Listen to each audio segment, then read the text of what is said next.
지난번 고난 주간 부흥회 때 긴급한 기도 제목이 있었습니다.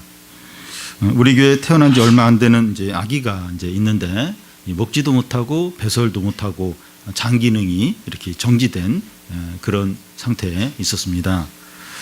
병원에서는 원인도 모르겠다고 하고 만약에 이제 이런 상태가 지속이 되면 이렇게 장이 이제 빵구가 구멍이 날 수도 있고 또 최악의 상태로 치달을 수도 있다고 했습니다.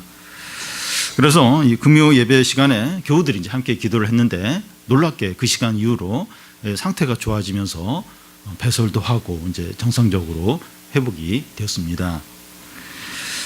또 최근에 한 교우의 직장에서 이제 돌발적인 사고가 있었는데 그 사고에 대한 책임으로 이제 그분이 이제 그 지방으로 전출을 가야 될 그런 상황이 되었습니다.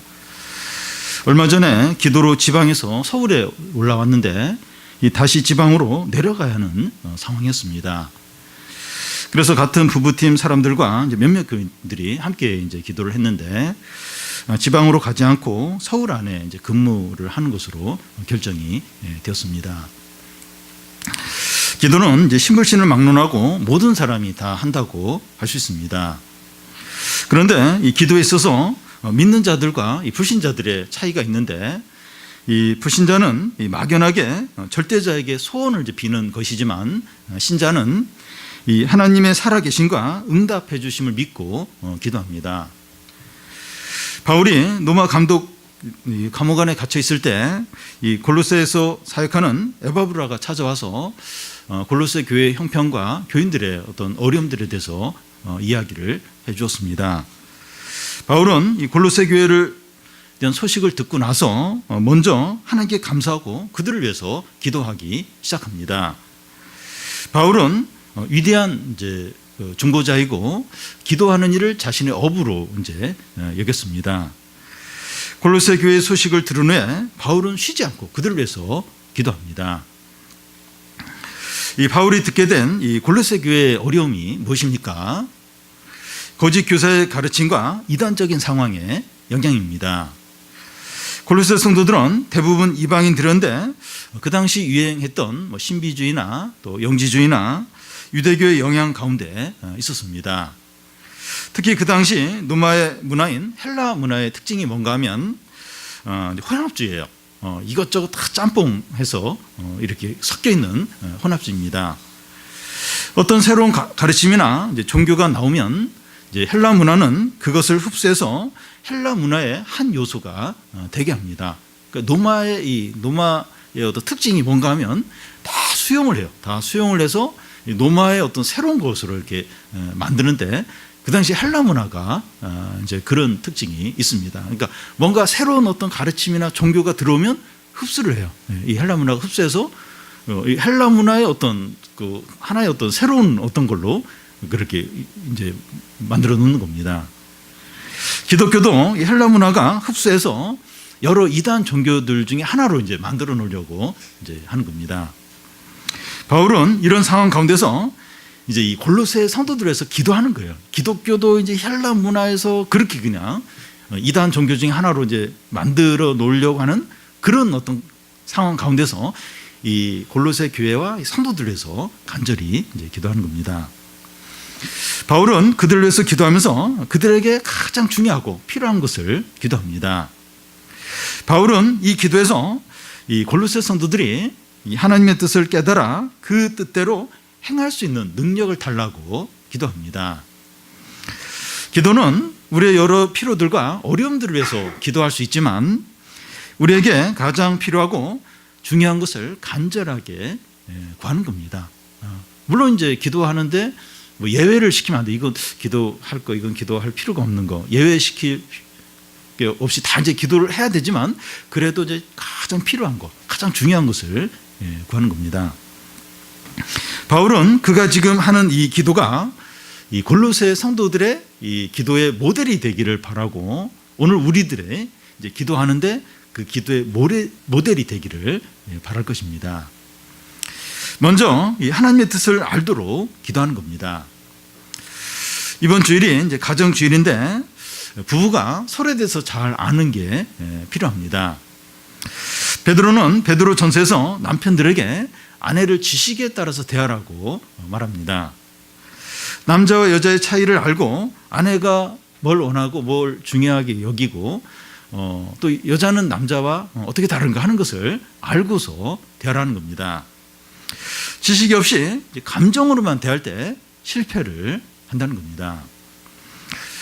은퇴한 사람들이 이제 퇴직금으로 뭔가를 이제 준비하려고 하는데 주위에서 주식으로 이제 돈을 버는 것을 보거나 또 자영업을 해서 이제 돈을 이제 버는 걸 볼 때 이 충동에 따라서 시작을 했다가 망하는 경우가 있습니다.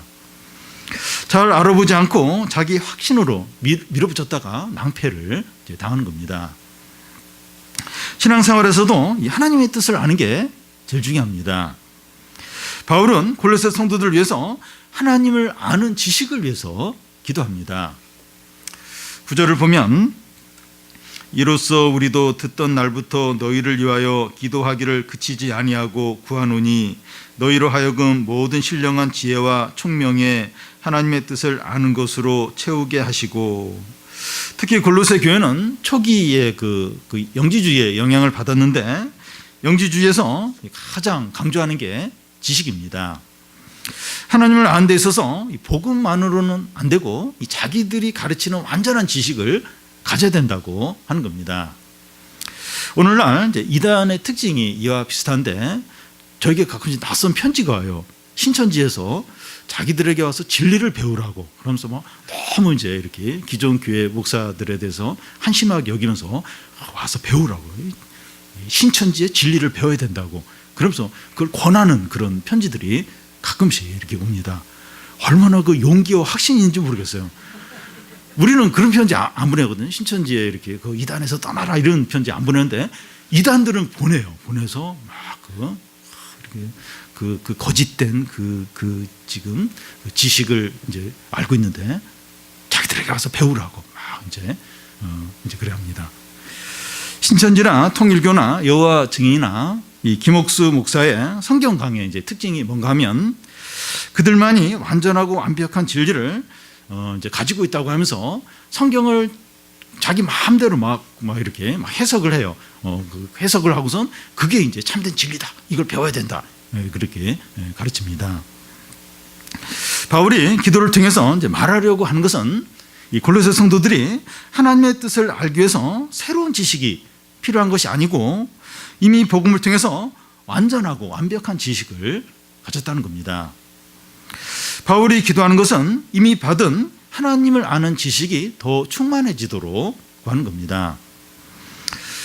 전에 그 하나님의 뜻을 어떻게 알 수 있는가 하는 그런 책의 그런 제목의 책이 있었는데 어떤 분이 이제 그 책을 읽고 나서 하나님의 뜻을 더 모르겠다는 거예요. 그 책을 읽고 나니까 더 막 하나님의 뜻을 아는 게 힘들어졌다고 그렇게 말하는 걸 들은 적이 있습니다. 이게 무슨 말인가 하면 하나님의 뜻을 아는데 한 권의 책을 읽는다고 하나님의 뜻을 알 수 있는 게 아니라는 겁니다. 하나님의 뜻을 아는 것은 모든 것의 출발입니다. 하나님의 뜻을 모르면 아무것도 할 수가 없어요. 한다고 해도 의미가 없게 됩니다. 하나님의 뜻을 어떻게 알 수 있습니까? 9절에 나오는 대로 모든 신령한 지혜와 총명으로 알 수 있습니다. 하나님의 뜻은 뭐 이성이나 또 상식이나 또 자신의 경험이나 어떤 논리적인 어떤 추론으로 알 수 있는 게 아닙니다.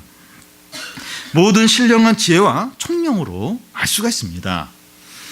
영적인 지혜와 지각으로만 알 수가 있어요. 하나님의 뜻은 이렇게 영적인 어떤 지혜, 또 어떤 하나님이 주신 어떤 총명으로만 알 수가 있습니다. 그러면 영적인 지혜와 지각이 있어야 되는데 어떻게 이것을 얻을 수 있습니까? 이 성령으로부터 생기죠. 이 성령 충만할 때 영적인 지혜와 지각이 생깁니다. 말씀을 통해서 성령이 이런 지혜와 이 총명을 주십니다. 그러니까 말씀을 통해서 또 성령이 깨닫게 하시는 이걸 통해서 이제 하나님의 뜻을 알 수가 있는 거죠. 경험을 많이 하고 또 지식적으로 뛰어나고 또 논리적으로 추론을 잘하고 이런 사람이 이제 하나님의 뜻을 알 수 있는 게 아니라 이 말씀을 통해서 성령이 이렇게 깨닫게 하시는 걸 통해서 알 수가 있습니다. 사람들이 이제 하나님의 뜻을 잘못 판단할 때가 있습니다. 그 이유는 영적인 지혜와 지각이 없기 때문이에요. 다른 경험이나 지식은 많을 수 있을지 몰라도 이 영적인 어떤 깨달음, 영적인 지혜는 없는 거예요. 그러니까 하나님의 뜻을 알 수가 없는 거예요. 그런 분이 있어요. 이렇게 교회를 오래 다녔는데 뭔가 판단하는 걸 보면 그냥 세상적인 기준으로 자기 경험으로 그렇게 하는 거예요. 깜짝 놀라요. 저렇게 이렇게 신앙생활을 오래 했는데, 그러니까 어떤 중요한 어떤 그런 문제를 이렇게 판단할 때는 그냥 세상적인 어떤 그런 걸 막 판단하고 이야기를 하는 경우가 있습니다. 그러니까 어떤 이렇게 어떤 영적인 지혜, 어떤 성령을 통해서 어떤 총명함 이런 게 이제 없기 때문이죠. 여러분, 우리가 하나님의 뜻을 모르겠고 혼동이 생길 때 어떻습니까? 운전할 때 앞에 이제 두 길이 이제 나뉘어져 있는데 어떤 길로 가야 될지 모르는 거예요. 막 머뭇머뭇거리는 겁니다. 근데 뒤에서 막 빨리 가라고 막 크라시안을 울릴 때 당황하게 되죠. 어쩔 줄 몰라 하게 됩니다. 우리가 힘들어하는 진정한 이유는 외적인 어려움보다도 이 상황에서 하나님의 뜻이 뭔가 하는 걸 모를 때입니다. 기다려야 하는지, 뭔가를 해야 되는지, 이 직장에 들어가야 되는지, 저 직장에 들어가야 하는지, 이 사람과 결혼을 해야 하는지, 저 사람하고 결혼을 해야 하는지, 이사를 해야 하는지, 아니면 그냥 계속 살아야 되는지, 이런 상황 가운데서 하나님의 뜻을 모를 때 힘든 거예요. 어려운 겁니다. 그런데 이 성도가 하나님의 뜻을 분명히 알면 아무리 상황이 절망적이고 힘들더라도 지나치게 낙심하거나 두려워하지 않습니다. 바울이 제수 신분으로 노마로 향해서 이제 배로 수송되어 갈 때 이 큰 폭풍이 밀려서 보름 정도 이 하늘이 막 먹구름으로 가득한 가운데 고생을 이제 하게 됩니다. 배에 탄 276명의 사람들은 너무도 두렵고 낙담이 되어서 아무것도 먹지 못했습니다.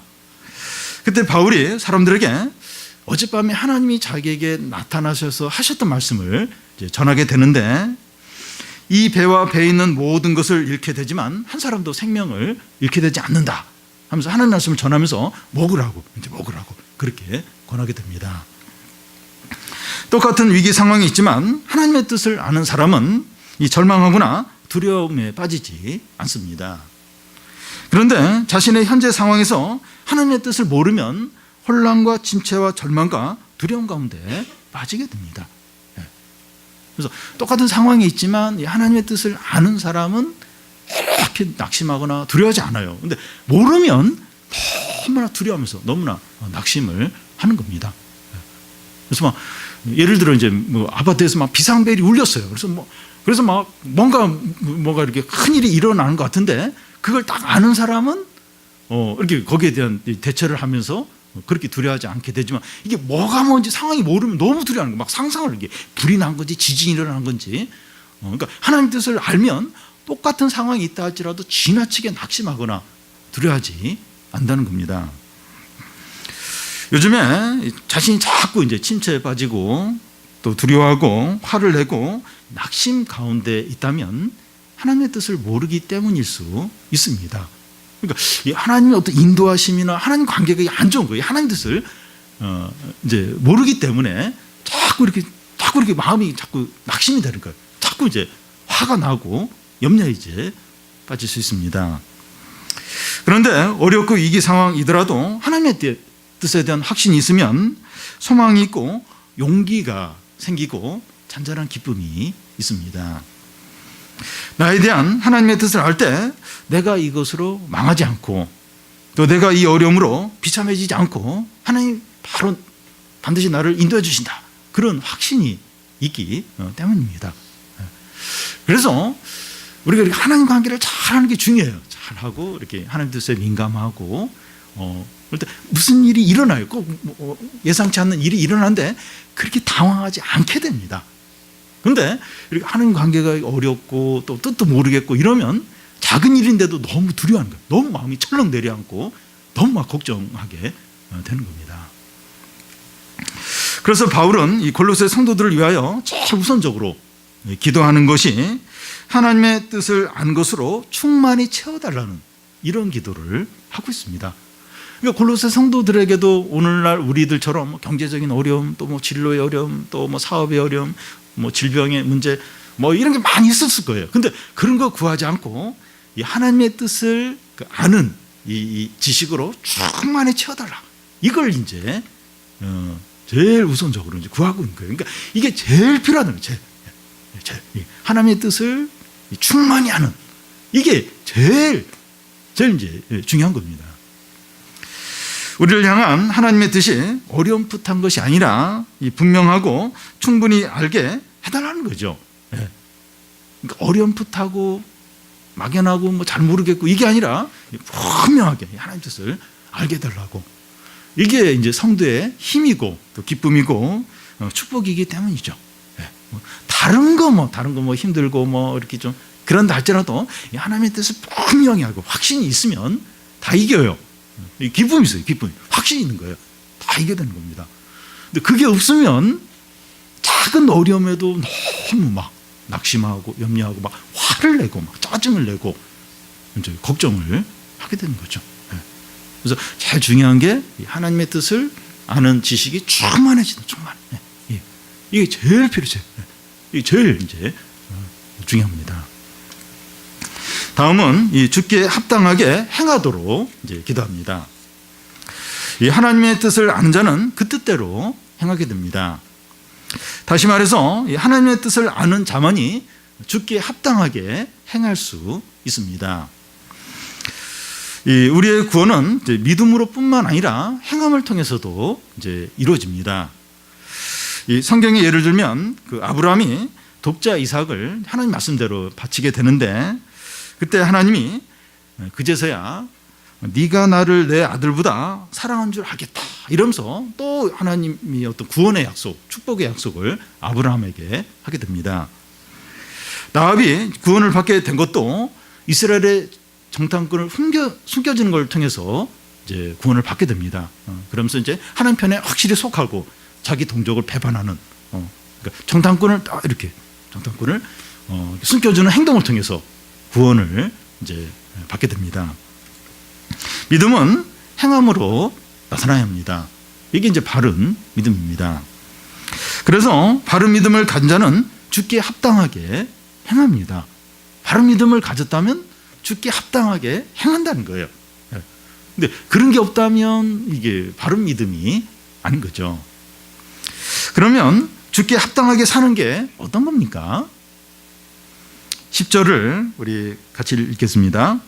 주께 합당하게 행하여 범사에 기쁘시게 하고 모든 선한 일에 열매를 맺게 하시며 하나님을 아는 것에 자라게 하시고. 두 가지를 말할 수 있는데 하나는 모든 선한 일에 열매를 맺는 것이고 다른 하나는 하나님을 아는 것에 자라는 겁니다. 먼저 이 성도는 모든 선한 일에 열매를 맺어야 합니다. 모든 일이에요. 모든 일. 개인의 성품이나 또 자녀 양육이나 진로 문제나 사람과의 관계나 직장 일이나 봉사한 일이나 남을 돕는 모든 일에서 열매를 맺어야 합니다. 그런데 이 나무가 열매를 맺는 것은 억지로나 무리가 아니라 자연스러운 일이에요. 전에 저희 집에서 화분에 이제 고추를 이렇게 심어서 기른 적이 있는데 고추를 이렇게 따서 먹었어요, 몇 개를. 근데 며칠 지나니까 또 고추가 이제 거기서 열린 겁니다. 정상적인 식물이라면 열매를 맺는 게 자연스럽습니다. 저희 집에 또 구피 물고기를 기르는데 아침마다 물을 줘요. 물을 주는 게 아니라 먹이를 주죠, 그죠? 물 속에 사니까. 그런데 구피가 이제 새끼를 낳아요. 새끼를 하고 또 이렇게 자라고. 그러니까 살아있는 생물은 이렇게 자라요. 그리고 또 새끼도 낳고 식물은 또 자랍니다. 또 열매를 맺습니다. 다시 말해서 거듭나고 하나님의 뜻을 아는 자라면 모든 일에 열매를 이제 맺습니다. 이것은 자연스러워요. 거듭났고 이제 하나님의 자녀가 되었으면 이게 모든 일에 열매를 맺는 건 자연스럽다는 겁니다. 그래서 중요한 것은 사람이 거듭나고 새 사람이 되는 겁니다. 거듭나고 새 사람이 되면 자연스럽게 모든 선한 열매를 맺기 때문입니다. 그래서 뭐 해라 이렇게 죄를 버리고 말씀에 순종해야지, 또 이렇게 살아야 되지, 이렇게 그렇게 이제 말하는 것도 물론 필요하지만, 이렇게 거듭나서 새 사람이 되면 안 시켜도 자연스럽게 죄를 버리고 말씀에 이렇게 순종을 이제 하게 됩니다. 예수님은 이 나무가 어떠한지 열매로 안다고 하셨습니다. 포도송이가 맺혀 있으면 포도나무이고, 가시가 나와 있으면 가시나무입니다. 좋은 열매가 맺어 있으면 좋은 나무이고, 나쁜 열매가 맺어 있으면 나쁜 나무입니다. 그와 같이 이 사람의 행동과 삶을 보면 그가 어떤 사람인지 알 수 있습니다. 우리의 행동과 삶을 보면 우리가 거듭난 자인지 거듭나지 않은 자인지 알 수가 있습니다. 우리의 말과 주위 사람들과의 태도를 통해서 우리의 영적인 상태를 알 수 있습니다.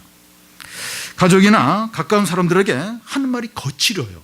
또 상처를 주는 말을 자꾸 이렇게 이제 하게 되고, 스마트폰에 너무 빠져서 살고 있다면 이 신앙적인 문제가 있는 거예요. 영적인 문제가 있는 겁니다. 열매로 그 나무가 어떠한지 알 수 있기 때문입니다. 그래서 우리의 삶이 어떠한가, 또 우리 가족의 삶이 어떠한가, 행동이 어떠한가, 또 말이 어떠한가, 이런 걸 통해서 지금 영적인 상태가 어떠한가 하는 것을 알 수가 있습니다. 바울은 골로새 성도들이 성령과 말씀으로 다 변화되어서 새로워져서 모든 일에 선한 열매가 맺히도록 기도합니다. 이것이 주님께 합당하게 사는 것이죠. 주님께 합당하게 사는 게 뭐냐? 변화되어서, 그래서 이렇게 모든 일에 열매를 많이 맺는 것. 그래서 우리 자신을 한번 돌아봐야 됩니다. 내가 이렇게 주님께 합당하게 살고 있는가? 지금 살고, 말하고 행동하고 이렇게 주님께 합당하게 살고 있는가? 그걸 위해서 기도하는 거예요. 내가 이렇게 주님께 합당하게 살도록, 모든 일에 열매를 맺는 그런 삶을 살 수 있도록 기도를 해야 합니다. 주께 합당하게 사는 두 번째는 하나님을 아는 것이 자라야 합니다. 몇 년 전에 중국에서 이 아기들이 먹는 분유에 화학연료가 들어가서 한 5만 명 정도의 아기가 치료받는 일이 있었습니다. 아기들은 그 영양가 있는 걸 충분히 먹고 잘 자라야 됩니다. 그런데 어린 아이인데 1, 2년이 지났는데도 그 상태 그대로 있다면 얘한테 병이 있는 거예요. 무슨 심각한 문제가 있는 겁니다. 어떤 사람이 예수님을 믿게 되면 영적으로 태어난 겁니다. 그는 계속 말씀을 들으면서 영적인 성장을 해야 합니다.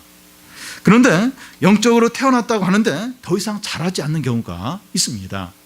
그 이유는 그 복음의 아주 기본적인 것만 지적으로 알고 그 이후에 이렇게 말씀을 들으면서 더 성장하지 않기 때문입니다. 그러니까 예수님 처음 믿을 때 그때 복음의 그것만 듣고 다 됐다는 거예요. 그래서 예배를 잘 안 드리고 주일날 한 번만 딱 오전에 드리고 그걸로 다 끝인 거예요. 주중에 성경도 안 읽고. 왜냐하면 다 됐다는 거예요. 나는 예수님 믿고 구원받았고, 그러면서 더 이상 말씀을 들으면서 성장을 안 하는 거예요.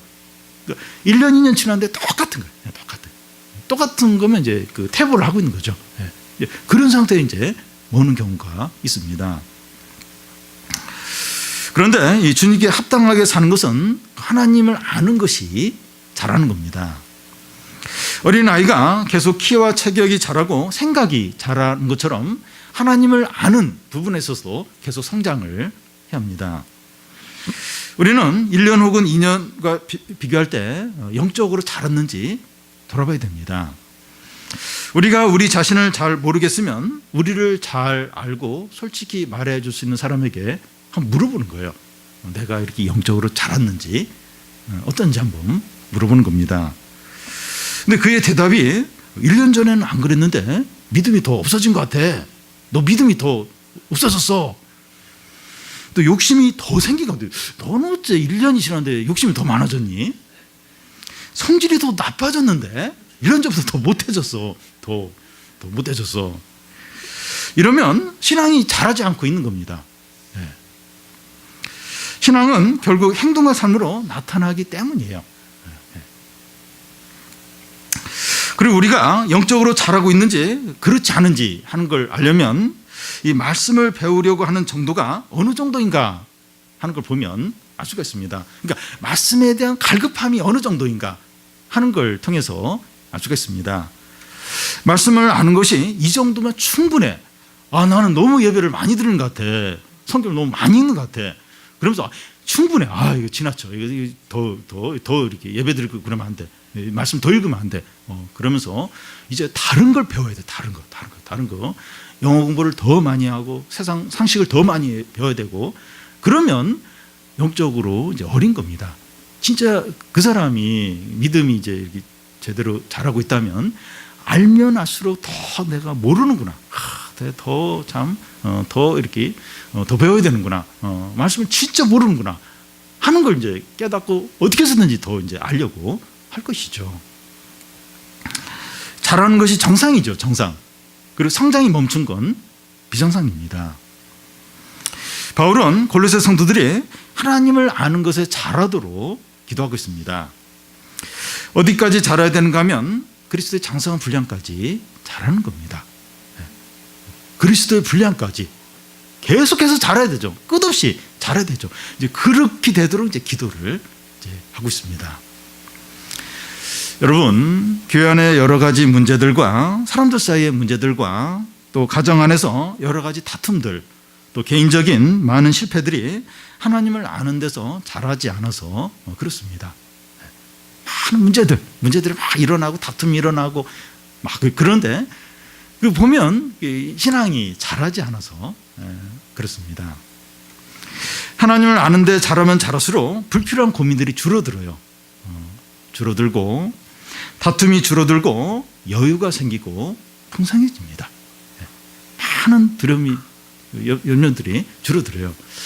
전에 어떤 분이 좀 자주 고민이 되는 게 있는데 한번 신방을 와달라고 좀 부탁을 했어요.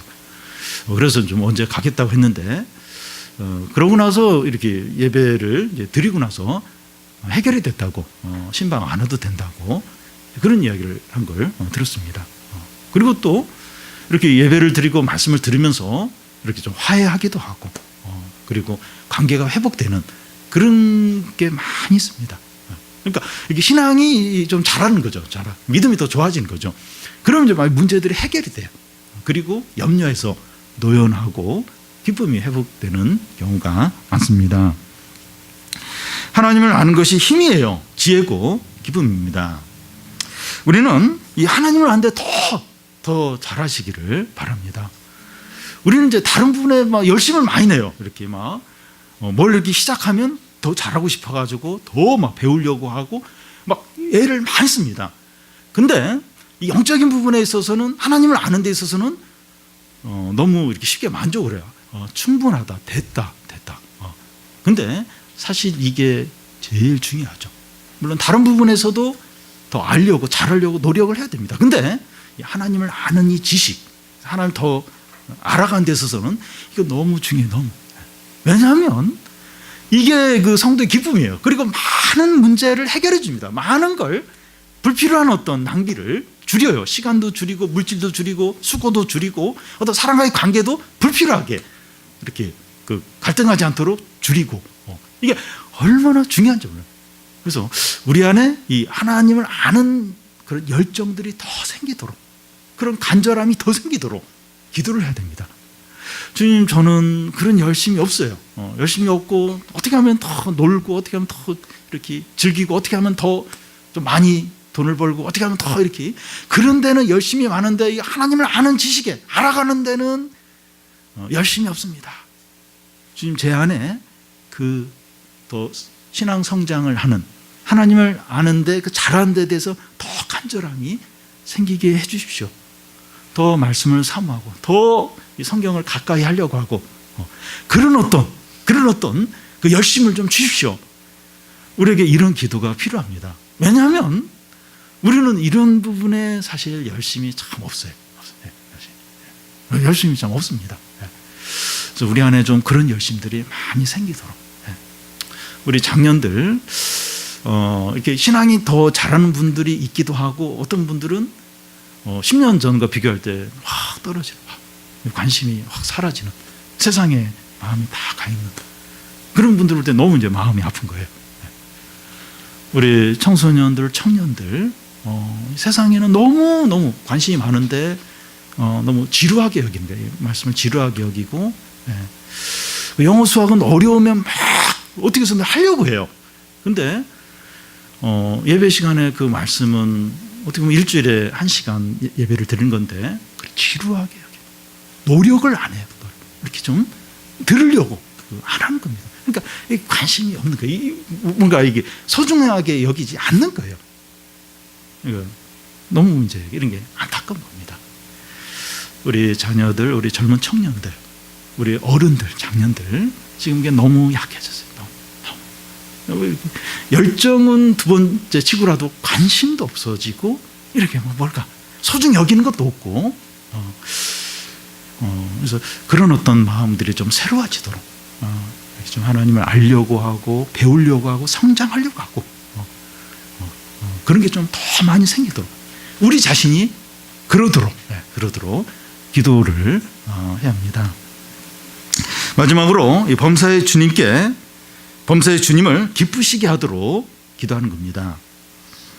어떤 회사원이 업무를 하면서 이 거래처 중에서 마음에 드는 데는 연락을 하는데 마음에 안 들면 연락을 안 합니다. 연락을 하면서 뭔가 해야 되는데 마음에 안 든다고 안 합니다. 일을 하다가 일하기 싫으면 게임해요.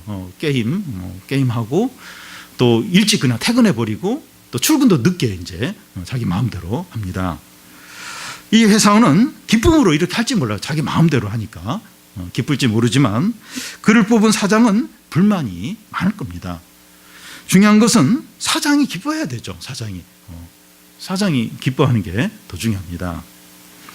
10절에 보면 범사에 기쁘시게 하고 이제 주님을 이제 기쁘시게 이제 한다는 건데요. 우리는 하나님을 기쁘시게 하도록 부름을 받았습니다.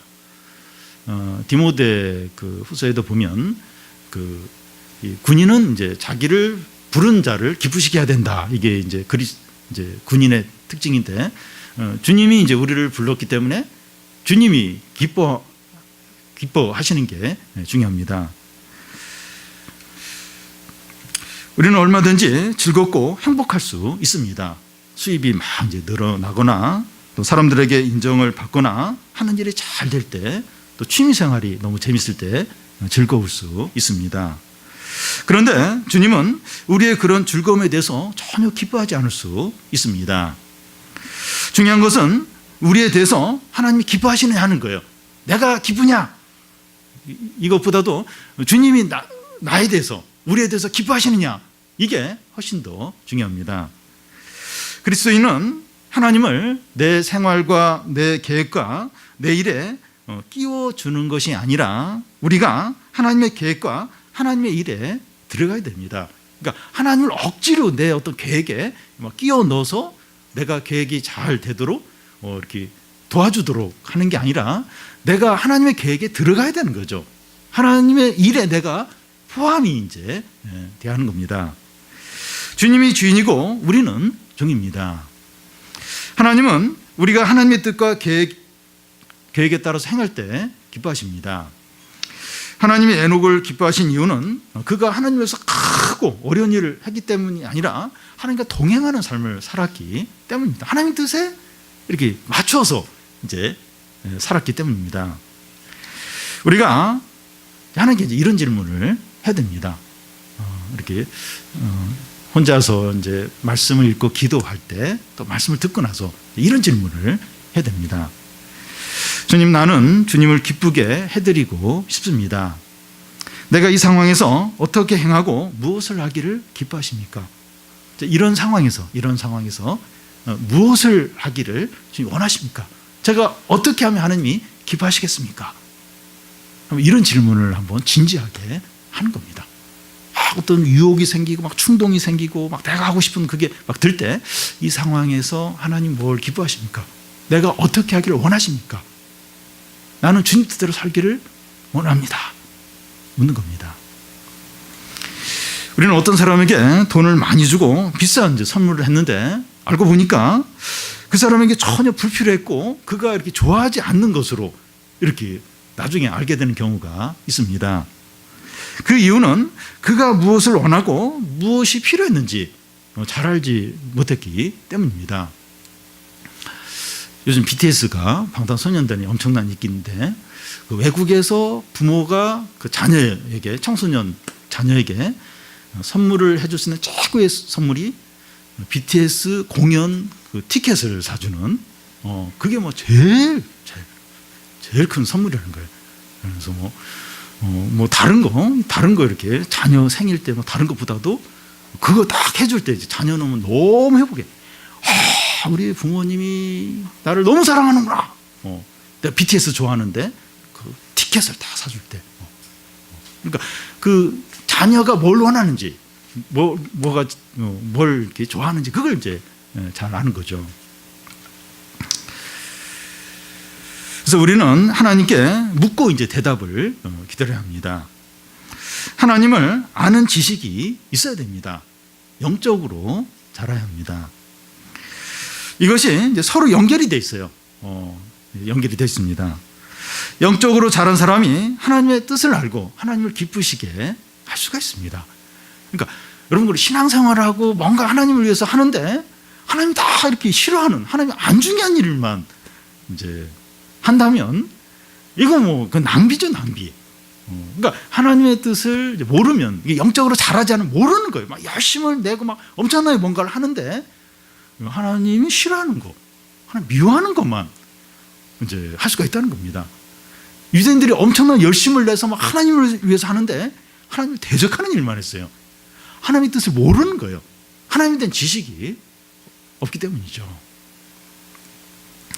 우리는 우리의 삶을 돌아볼 때 나타난 결과나 사람들의 평판이나 내 자신의 평가가 아니라 주님이 나를 기뻐하실까 하는 걸 돌아봐야 됩니다. 하나님이 나의 삶을 기뻐하실까 돌아보는 겁니다. 말씀 앞에서 자신을 돌아보는 방법밖에 없습니다. 말씀 앞에서 정직하게 자기를 돌아보는 겁니다. 하나님 앞에서 마음의 동기와 중심을 살펴보는 겁니다. 남들은 이렇게 하고 나도 막 기분이 좋아요. 그런데 하나님이 나를 진짜 기뻐하실까? 나를 지금 좋아하실까?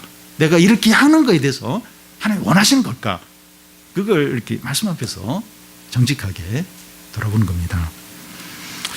우리의 삶의 목표를 주님을 기쁘시게 하는 삶을 살자, 이렇게 정하는 겁니다. 뭐 다른 것보다도 다른 큰 일 이렇게 남들에게 보여주는 그런 일보다도 내가 주님을 기쁘시게 하는 삶을 살자. 내가 뭘 많이 못하더라도 오늘 하루 이걸 하더라도 주님을 기쁘시게 하는 삶을 살자. 그걸 최고의 목표로 삼는 겁니다. 복음성가에 나오는 것처럼 나 주님의 기쁨 되기 원하네. 나 주님의 기쁨 되기 원하네. 남들처럼 많은 봉사를 하지 못하더라도 주님이 기뻐하시는 삶을 사는 겁니다. 나 주님 기쁨 되기 원하네. 기쁨 되기 원하네.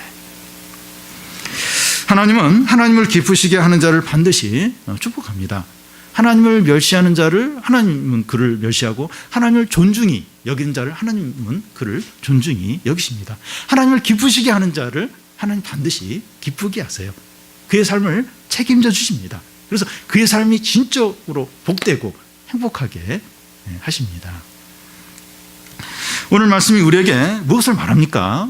바울은 이 자기가 가보지 못했고 소식만 들은 골로새 교회와 이 성도들을 위해서 기도하는데 가장 중요하고 필요한 것을 기도합니다. 하나님의 뜻을 아는 지식이 충만하게 해달라고 기도합니다. 하나님을 아는 지식이 자라서 하나님을 기쁘시게 하는 삶을 살게 해달라고 구합니다. 이 기도의 내용은 이 골로새 성도들에게 가장 중요해요. 가장 필요한 기도입니다. 그리고 우리들에게 가장 필요하고 가장 중요한 기도 제목이기도 합니다. 하나님의 뜻을 알고 또 그 뜻에 합당하게 살고 또 하나님을 아는 지식에서 자라는, 이게 오늘 우리에게 가장 중요하고 필요합니다.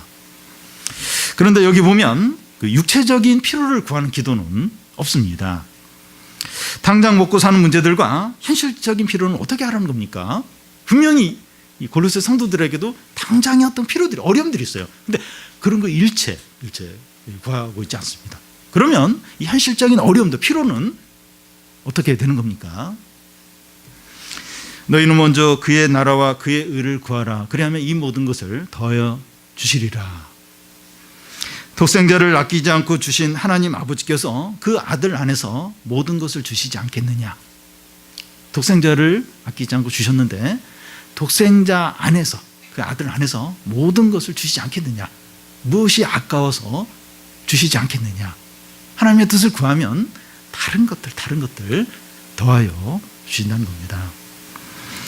모든 소망을 주님과 그의 약속에 두고 이런 기도를 하면서 이렇게 살면 하나님이 필요한 모든 것을 채워주시고 함께 하십니다.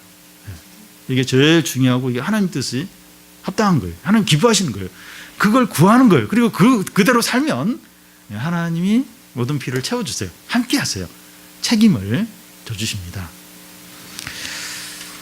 성도 여러분, 바울이 골로새 성도들을 위한 기도가 우리의 기도가 되어서 모든 축복과 은혜를 다 받는 성도들이 되시기를 바랍니다.